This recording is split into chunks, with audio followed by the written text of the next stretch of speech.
আল্লাহ তাআলা মুজিজা স্বরূপ তাকে একটা ঘোড়া দান করছেন, যে ঘোড়া প্রতিটা কদম ফেলতো 12,000 মাইল পর পর। সুবহানাল্লাহ বলেন।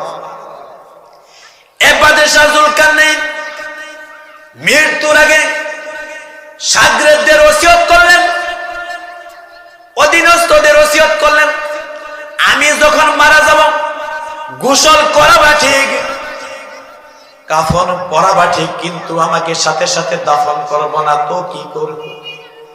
কয় আমাকে কাফন পরাইয়া খাটের ডান দিকে ডান হাত, বাম সাইডে বাম হাত বের করে এলাকা দিয়ে প্রদক্ষিণ করবা, ঘোরাবা। যেই কথা সেই কাজ।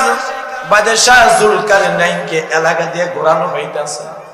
এলাকার মধ্যে কিছু লোকজন যারা বোকার সঙ্গে বসবাস করে, মূর্খ মানুষ, অশিক্ষিত মানুষ, তারা ডেকে ডেকে বলে, দেখো বাদশাহ যুলকারনাইন দুনিয়াতে থাকা অবস্থায় আমাদের কাছ থেকে ট্যাক্স নিত, কর নিত, আজ দুনিয়াতে নাই, তারপরেও হাত বাড়ায় টাকা চাই, টাকা চাই। কিন্তু জ্ঞানী যারা বুঝে তারা কথার ইশারায় তারা বলতেছে, আরে না রে না, বাদশাহ যুলকারনাইন টাকা চাই না, তিনি হাত বের করে বোঝাতে চায় আমি 1600 বছর হায়াত পাওয়ার পরেও আজকে খালি হাতে কবরের দিকে রওনা হলাম,